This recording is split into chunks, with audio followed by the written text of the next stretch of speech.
Sveiki, čia fitneso pasaulyje. Šiandien apžvelgsim vieną video Anabolic Stick kanale. Why Greg Doucette and Hussein Fairhead need to be stopped.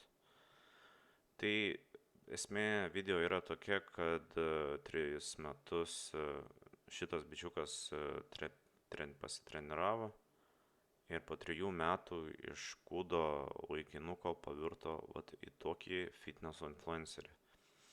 Ir tiesiog visame video yra pasakojama, kas ir kaip ir kodėl. Ir tiesiog pakomentuosim, pasižiūrėsim.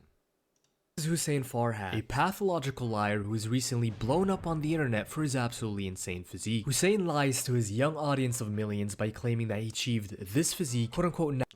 Matėme prieš tai buvo įjungę Instagramą ir ten 2,5 milijono followerių. Tai aš manyčiau per tokį trumpą laiką. Ir vien dėl to, kad bičiukas sportuoja ir tokią figūrą yra pasiekęs, tai manyčiau, kad čia labai didelis skaičiai. Naturally, within only 3 years. Ir dar pasižiūrėkit, ta prasme, aš suprantu, kad čia yra tam tikras kampas, tam tikras apšvietimas, iš karto po pampo, bet vis tiek, natūraliai per 3 metus, come on, tikrai nemanau. And this is cookbook salesman and IFBB pro Greg Doucette, who has been helping Hussein perpetuate this lie for his own. Tai čia aš manau visi, kas žiūrit, kalbat angliškai ir suprantat, kad bičiukas, Greg Doucette, kurį rodė prieš tai profesionalus bodybuilderis ir prieš tai buvo padaręs pirmą video apie šitą jaunuolį, kuris per 3 metus priaugo tiek daug lieso raumens. Ir jis teigia tame video, kad jis asmeniškai tikrai netiki, kad galima natūraliai taip tiek priaugti lieso raumens ir nepriaugti riebalo. Ir netgi buvo paminėjęs, kad netgi vartojant anabolinius steroidus per 3 metus tokią formą įgauti būtų tikrai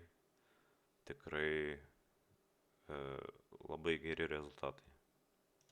Gain. In this video, I'll be explaining how and why Greg went from calling Hussein out on being a fake natty to helping him lie to everyone about being natural and even making him a co-owner of Greg's own supplement. Tai matot. Coach meant to achieve the dream physique. Co-owner, Health Soups, Code Hussein. Treniruoja žmonės su 3 metų patirtimi, be jokio išsilavinimo, be nieko. Pardavinėja papildus. Company in the process. Let's get into it. About a year ago, Hussein blew up on TikTok for his absolutely...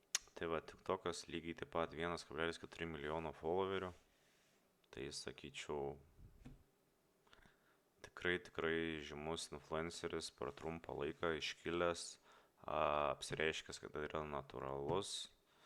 Ir manau, daug žmonių, kurie žiūri tokį kontentą, ypatingai jaunų, pradeda sportuoti, mato, jam dabar, jeigu neklystu, 22 metų tokį kontentą, jis pradėjo berods nuo 19 metų, tai įsivaizduokit, jeigu jaunimas pradeda, tarkim, nuo 16, jie galvoja, kad per 3 metus plius minus gali pasiekti tokį rezultatą ir jie jo nepasiekia, tai aš manau ir kenčia ir psichologinę būseną, ir body dysmorphija atsiranda ir visokie kitokie dalykai.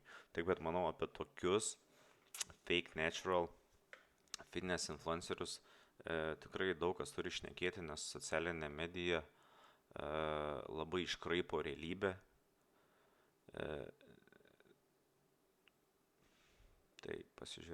Insane physique and made being a natty his entire brand. However, his rise on TikTok was instantly accompanied by hordes of people calling him out for lying. Tai komentarai. Akivaizdžiai žmonės netiki, juokiasi. About his natty status. Due to all this attention, Hussein quickly found himself on Greg Doucette's radar, and Greg proceeded to make a natty or not on Hussein, correctly calling Hussein a fake natty. I mean, Greg hits all the notes in this video. He starts off by talking about diminishing returns and how much muscle someone with good genetics could realistically... Nu tai va, su gerais genais per metus 8-12 LBS, antrus metus 6-8 gali priaugti LBS ir trečius 4-6 ir taip, aš manau, kad mažėja ir mažėja, mažėja. Bet čia dar kartą paminėsiu su labai gera genetika. Tai bendrai paėmus būtų apie 13-15 kg maksimaliai su gera genetika, o jis priaugo berods 20 ar 25 kg per 3 metus ir kiek žinau, nepriaugo nei kiek riebalų, galbūt netgi numetė kažkurį tai procentą. Drastically grow in 3 years, which is about 26 pounds, when Hussein gained more than double that, 60 pounds. He also talks about how Hussein didn't gain a single fat cell while putting on 60 pounds of lean contractile tissue. He somehow even managed to get leaner. This goes far. Tai vat, kaip ir minėjau, jis netgi sumažino riebalų sluoksnį ir padino raumeninę masę. Taip kad čia, nežinau, patys pagalvokit. Far beyond any body recomposition that any new lifter in the gym can pull off. This is straight up only possible with performance enhancing drugs. I'll say it again, the guy managed to go from 15% body fat to like 7% body fat, all the while gaining 60 pounds of pure muscle. Take for example me. This is me 3 years ago at 132 pounds and around 13% body fat. And this is me 3 years later. Tai vat šito kanalo kūrėjas rodo savo rezultatus, 3 metų progresą ir mano nuomonė čia yra tikrai realus progresas, 3 metų natūralus. Jeigu dabar palygintumėt nuotrauką su Hussein Farhat, tai aš manau skirtumas yra labai labai didelis. Ir aš sakyčiau, kad šitas žmogus lygiai taip pat turi tikrai gan gerus genus šitam sportui. At 183 pounds, but also at a much higher body fat percentage of about 18%. I put on a good amount of muscle, but to do so, I also had to put on some fat, because I'm not on performance-enhancing drugs. I hated being skinny, so I dedicated myself every single day. Tai kaip minėjau pradžioj, kad Gregas darė video reakciją apie šitą naują fitness influencerį, tai šitame video jis ir pasako savo pirmutinę nuomonę apie jį. 19 months later,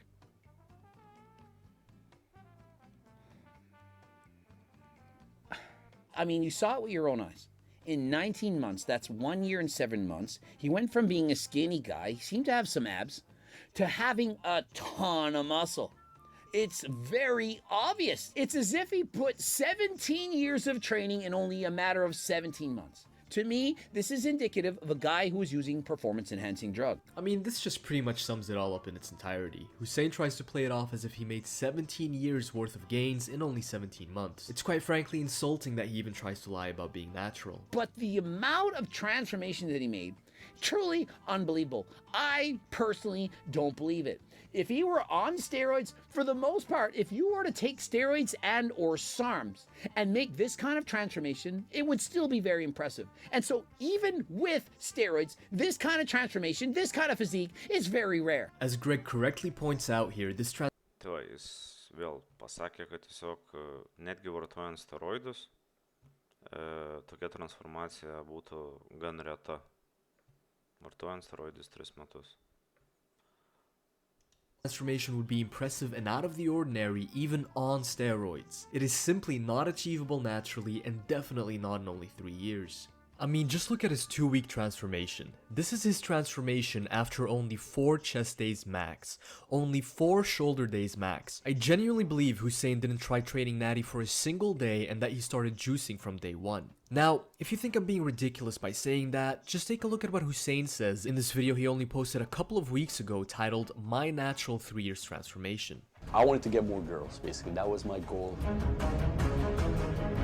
The main thing I had in mind before starting was like, it's going to take so long to get there. So I kept delaying it. But then I was like, fuck, you know, the time's going to go by anyway. Like I could have started when I was 17. Yeah. Fuck, I'll start right now. And I started when I was 19. Right here, Hussein gives us his exact reasoning for hopping on gear. He literally says that before he started working out, he put off starting his gym journey because he knew it was going to be a long process and didn't want to wait. This is why he ended up taking a shortcut. He didn't have the patience to do it the Tai va, manau, šitoje vietoje sustosiu. Tai esmė vis tiek yra parodyta, pasakyta, kad dabar labai populiaru, ir anksčiau buvo populiaru, ir dabar labai populiaru vartoti steroidus ir sakyti, kad esu natūralus.